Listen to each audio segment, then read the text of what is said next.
happy civil new year. We're now in the new year, and it's actually being that I've been started teaching at the end of December. This is now going to the second year that I've been able to spend some time with you and look over the book of Philippians with you. So as we get started today, we will get going. I'm trying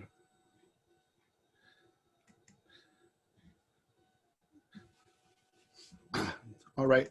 So Shabbat Shalom, everyone, and welcome to this time that we'll be looking at the book of Philippians today as we continue our study in Paul's letter to Philippi.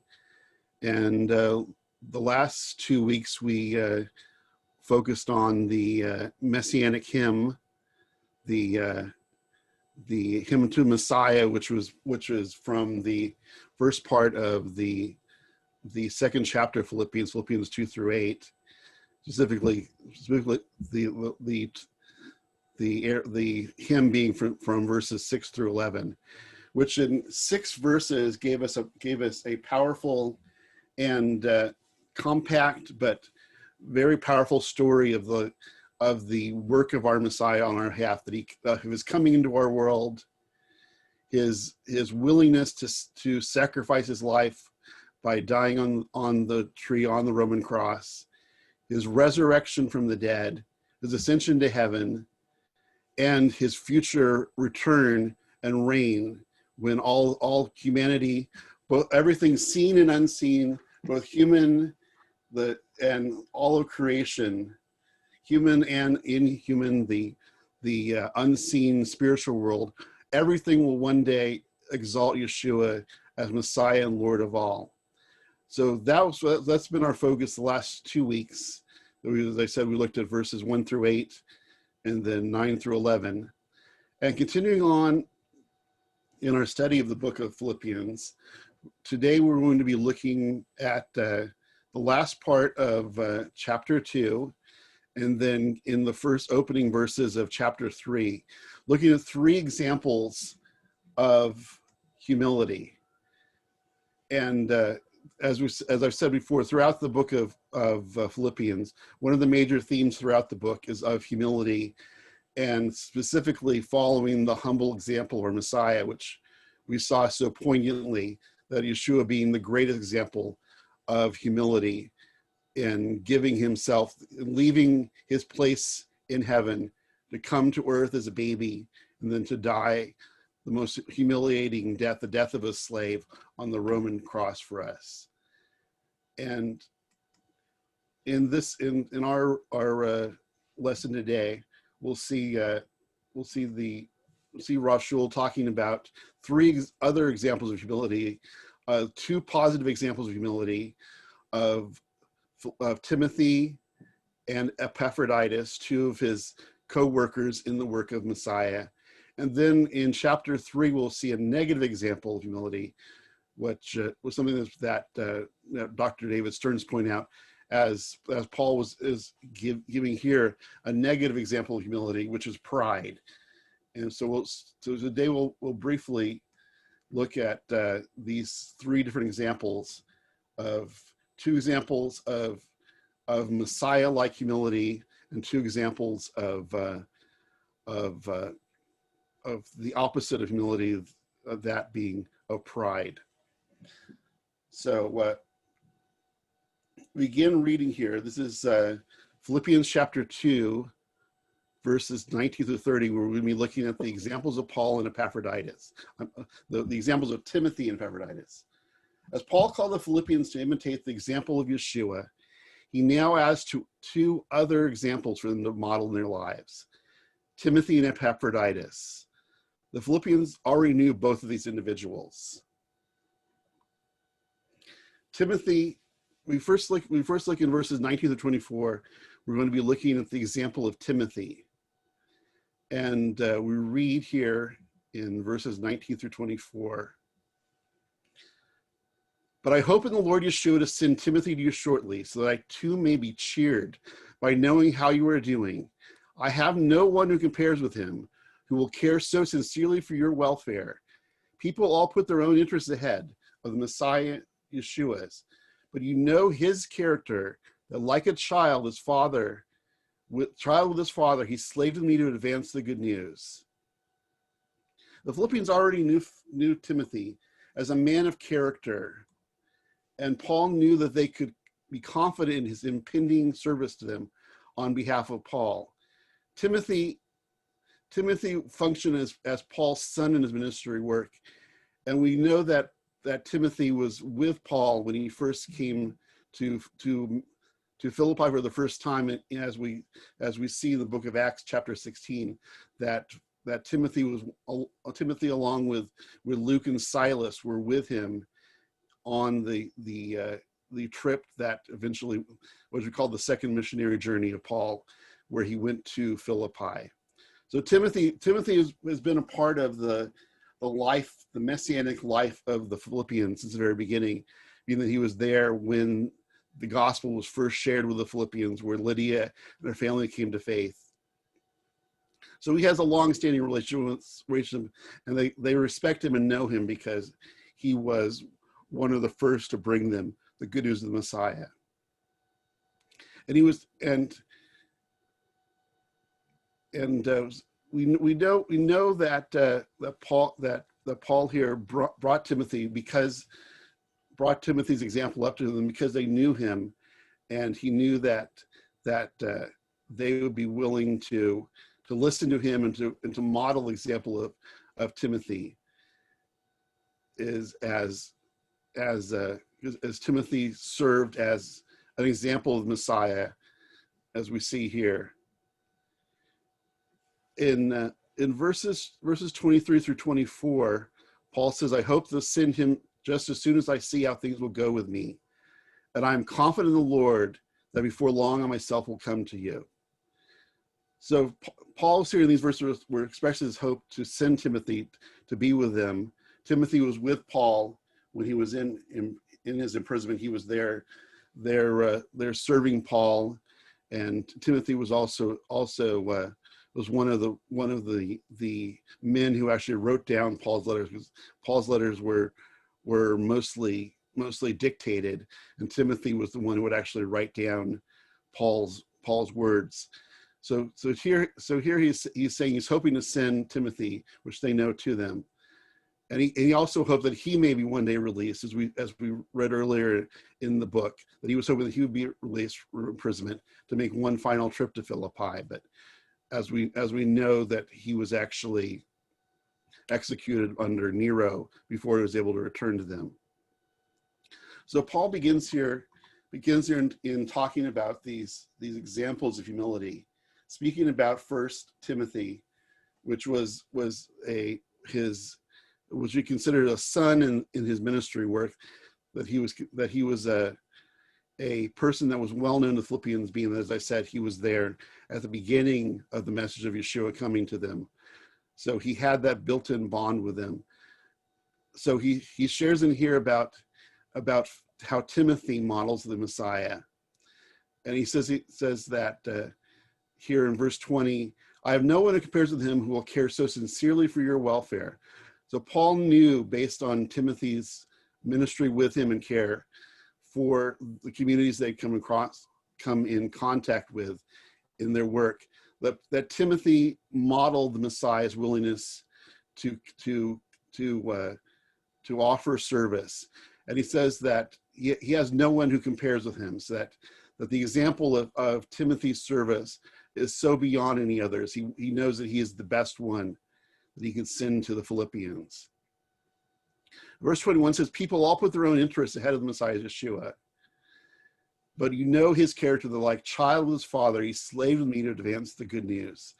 Timothy also models the Messiah by putting the interests of others ahead of himself, of which the greatest example being our righteous Messiah, who laid down his life for us, gave the greatest sacrifice in love for others. And Timothy, like him, puts the interests of others ahead of them. And this is his example, And this is known about his character, that he is one who is willing to serve and to give his all for the community. So we see here in Timothy, we see a first example of humility that Paul is calling the Philippians to, and by example calling us to come to understand our lives in the context of modeling our Messiah, and modeling the humility and the willingness to put others before us and to serve others, as the Messiah was so willing to serve and to give his life for us. In verses 25 through 30, we see an example of Epaphroditus, who was a member of the Philippian community. He was actually sent from Philippi to care for Paul in prison. And about Epaphroditus, we read in verses 25 through 30. Also, I consider necessary to send you Epaphroditus, my brother, fellow worker and fellow soldier, the emissary whom you sent to take care of my needs, since he has been longing for all of you and has been distressed because you heard he was ill. Indeed, he was ill, close to death, but God had mercy on him, and not only on him, but also on me. Otherwise, I would have sorrow piled on sorrow. Therefore, I am more eager to send him, so you may rejoice when you see him again, and I, for my part, will be less sad. So give him a joyful welcome in the Lord. Honor such people, for he risked his life and nearly died for working for the Messiah, in order to give me the help you were not in a position to give. As I said, Epaphroditus was a member of the Messianic community in Philippi, and a part of the life of the Messianic community in Philippi. And he was sent by the Philippians to care for and to serve Paul. As I've said earlier, in the Roman prisons of this time, unlike jails or prisons today, where people are provided with a place to sleep, with a bed and clothing and water and food. In the prisons of Rome, basically you were thrown into a cell, and if you were to have any clothing or food or medical care, that had to be provided by others. It wasn't provided by Rome. So Paul would have been in this prison situation, that he would have been unable to have these services, as I said, like for clothing and food and medical care. So both Timothy and Epaphroditus were there with Paul to offer him, to bring him food, offer medical care if he needed, bring him clothing and other supplies, writing supplies for his letters. So this is why Epaphroditus was in the prison with Paul at this time, that he was sent by the Philippian community to offer him service and to take care of him.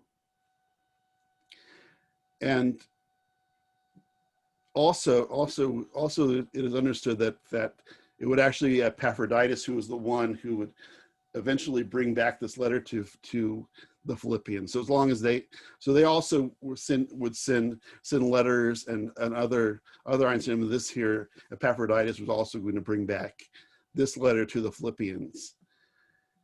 And as it says, that he was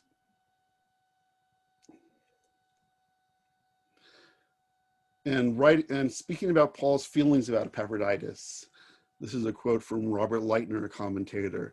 But Paul wanted to be doubly sure the believers knew how highly he thought of Epaphroditus.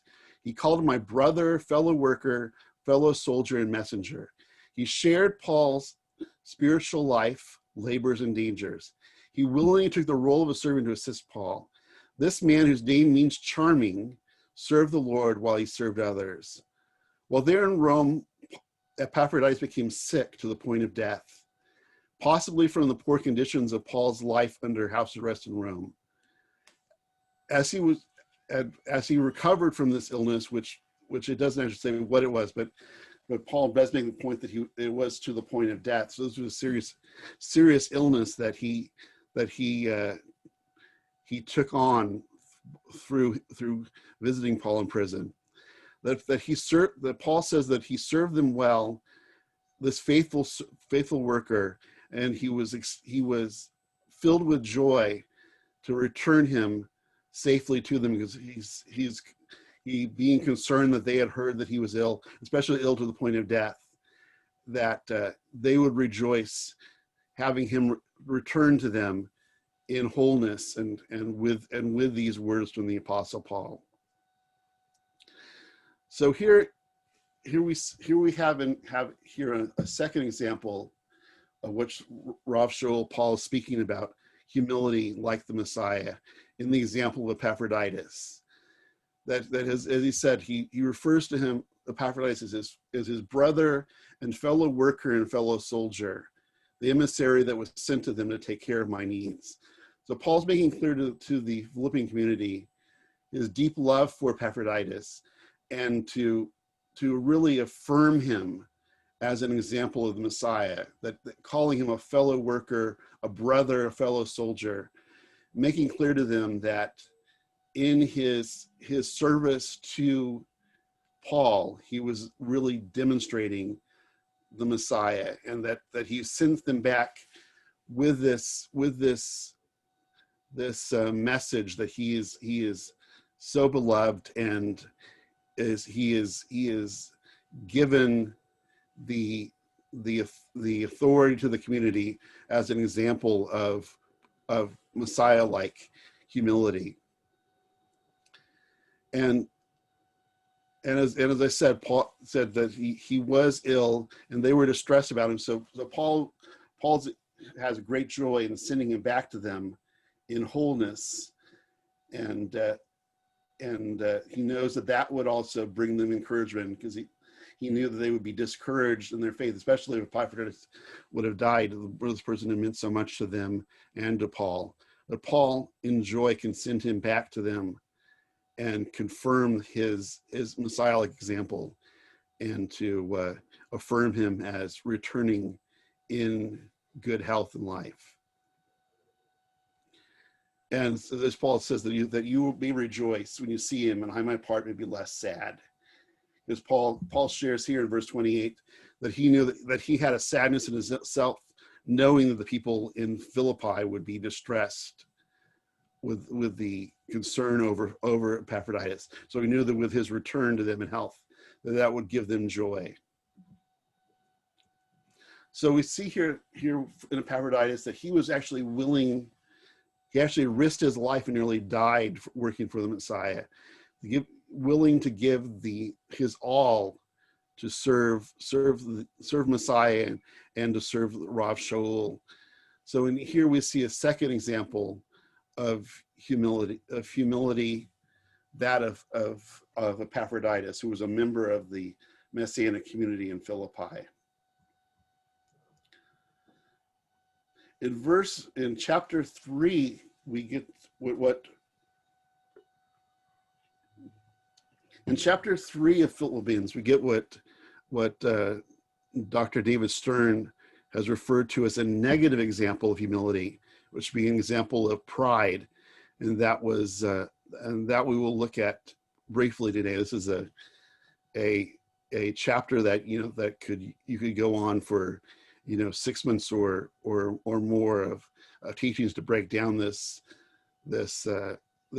verses, but for our time today, we will spend a matter of maybe 20 minutes rather than the 20 days of study that this section really deserves. So in chapter 3, we come to Paul warning about false teachers coming to the Philippian community, and that these people who were filled with pride, for whatever, as I said, it says we don't exactly know who these are, what their actual issue was, but we do know that it was that Paul is confronting the pride they have over whatever status or teachings that they hold to. Depending on the scholar, these false teachers were either real individuals threatening the gospel message of Philippi, or there were potential false teachers who could be coming to Philippi now that the gospel message was being spread among the Gentile populace. A fresh missing Jewish look at this chapter is important, considering that the earliest Christian commentators used this chapter as a polemic against Judaism and Jewish practice, especially circumcision. Most notably are the 4th century homilies of John Chrysostom, which was the basis for the anti-Judaism bias prevalent in most current commentaries on Philippians. In this chapter, Paul confronts these false teachers, these opponents of the good news of the Messiah, and rebukes them for either their heretical teachings and their pride over their position because of their believing and practicing and confirming to others teachings that contrary to the message of the Messiah. So in verse 1 we read, "In conclusion, my brothers, rejoice in union with the Lord. It is no doubt, no trouble for me to repeat what I've written to you before, and for you it will be a safeguard." So here Paul starts off this chapter with the phrase "in conclusion," which, as I said earlier in our introduction, has caused some people to believe that the book, what we have in letter of Philippians today, is actually a combination of multiple letters that were put together. That, you know, they said that they believe there's 2 or 3 letters that were actually compacted together in this. So this is something that can make those who look at it think that it might have been multiple letters that were edited together in what we have in the book of Philippians today. But rather than a conclusion to one and multiple letters, Dr. David Stern suggested that Paul was summarizing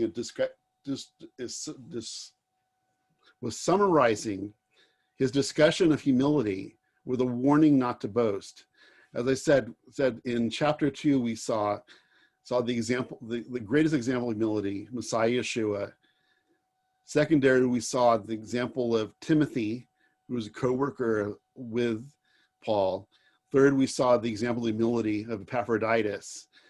And Dr. David Stern here sees that he's continuing the thought now, looking at a negative example of humility, that being of pride.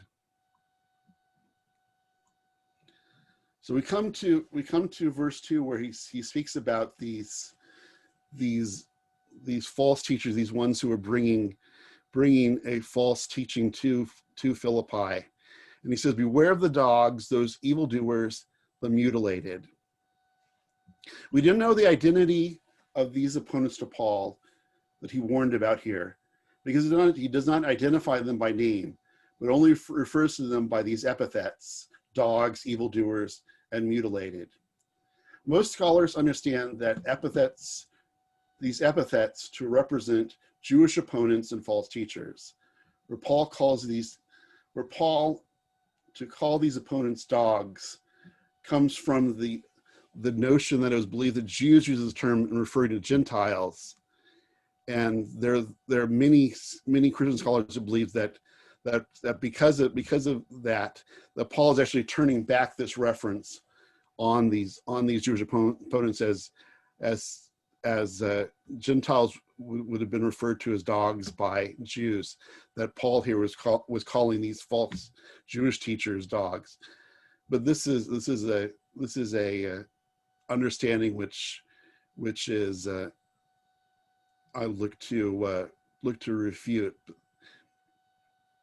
And also it's believed that these false teachers could be Jewish because of the reference the third epithet, the ones who were mutilated, which comes from the Greek word katotome, which commentators see as a negative reference to Brit Milah. So it's a word. It's basically a word to that was used by the Greeks who looked down on circumcision, that they would use the word katotome, which which means mutilated. That they were looking at the act of circumcision according to the scriptures as being an act of mutilation.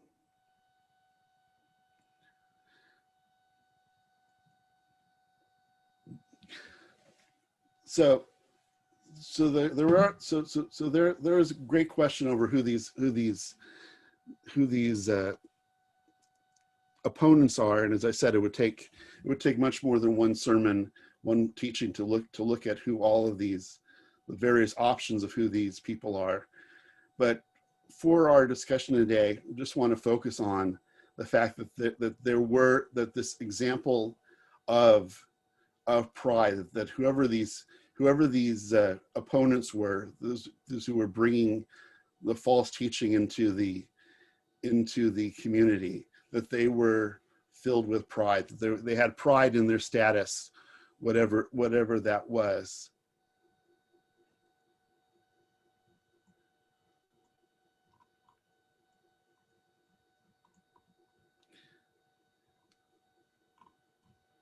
So after introducing with these epithets these false teachers, Paul goes on in verse 3 to say, verse 3, and says that we are the true circumcision, those who serve God in the Spirit. So in contrast to these people who had pride in their selves and in their following of their false teaching and whatever practices or teachings that they were espousing, Paul says, we are those who are followers of the Messiah, are serving God in truth and seeking His way. We're not seeking ourselves; we're seeking after the Messiah. So Paul first, this here in his first, he says, for it is we are the circumcised, we who worship by the Spirit of God, and make our boast in the Messiah Yeshua. We do not put confidence in human qualifications. So Paul here, in contrast to those who have pride over their position or holding whatever false belief they have, he says back to them that we who worship by the Spirit of God and make our boast in Messiah, that where they boasted in themselves, they boasted in their belief system, their practice. Paul says that we who are those who are circumcised in the heart, those who are followers of Messiah, our boast is in the Messiah Yeshua. Our boast is not in ourselves, not into whatever our beliefs are, our practices. Anything about us is meaningless. Our boast is in the Messiah Yeshua, and Yeshua is the one who is our life and is the one that we proclaim. It's not ourselves. It's not our practice, our righteousness, whatever about us. It's not about us. It's about the Messiah. It's about our boast in the Messiah. So Paul warned against putting confidence in human qualifications, including and preferring to boast in the Messiah Yeshua. The life of the follower of Yeshua should be focused on Yeshua and divine worship and service. We will see more from Paul and human qualifications in the next 3 verses.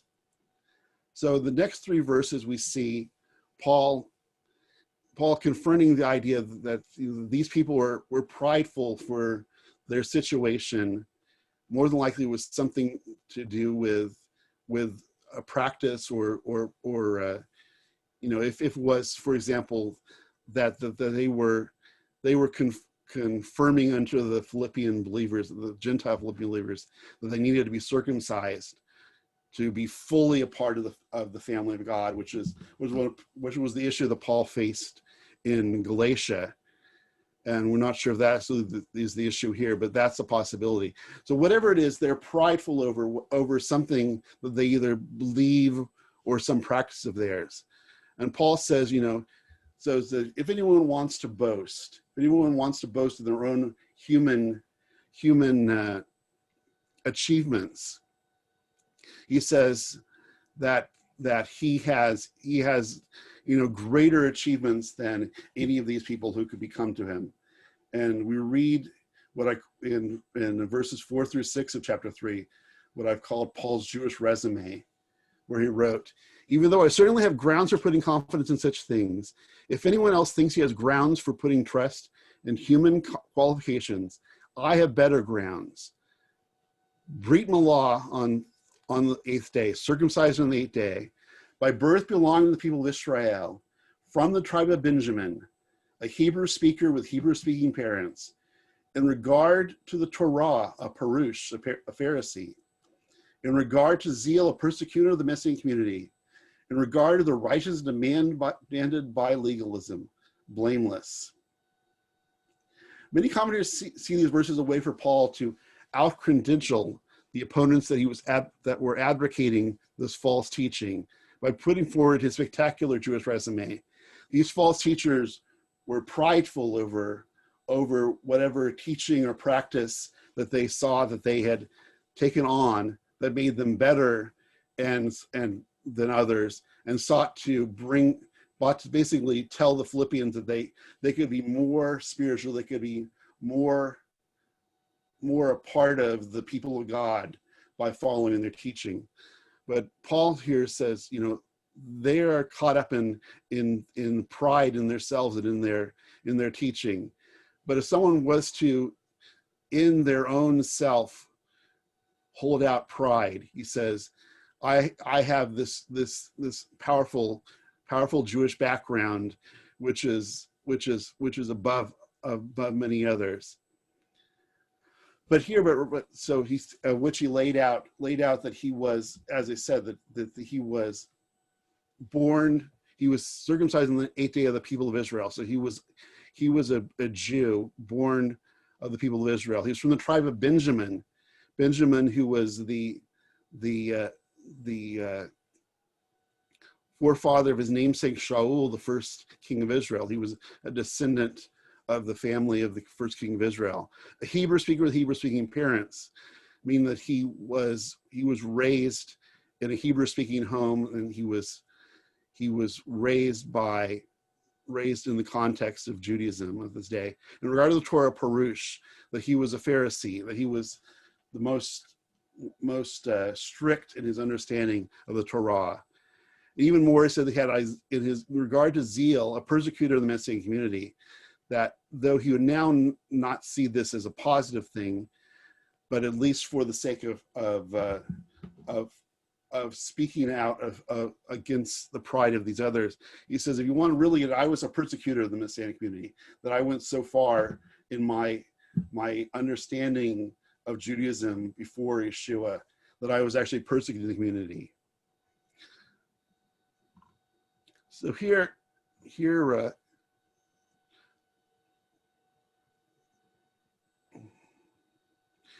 Paul is saying that if these people are filled with pride and they have these things that they believe that make them better than others, if you want to compare, I have far better credentials to you. But he was not. But the interesting things is that he says is that it's not about him. It's not about him trying to out-credential his opponents, but Paul here is placing before them his authority as a teacher of these Philippian Gentiles.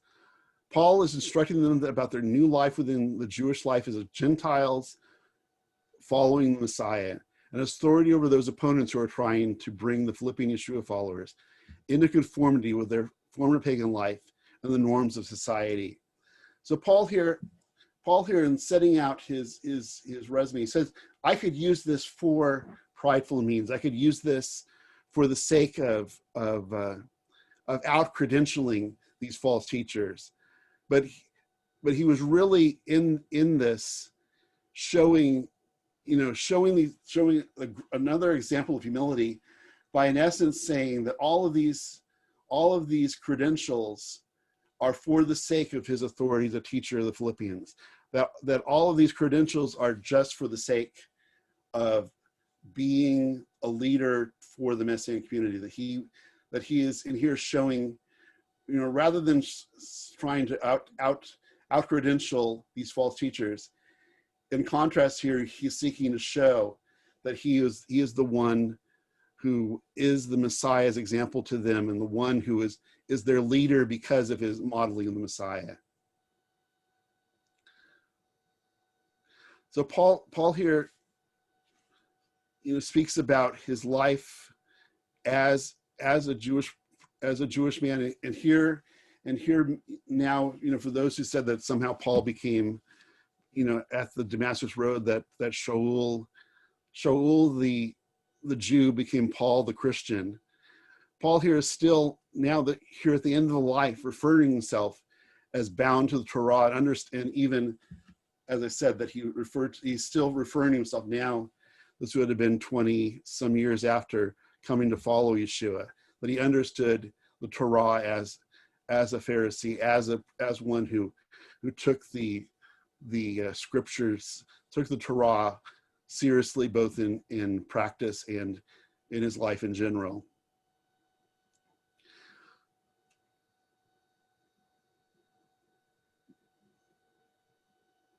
Paul lists here his Jewish credentials, minus his persecution of believers, as blessings from God, each of which is of great value, such as each of the miracles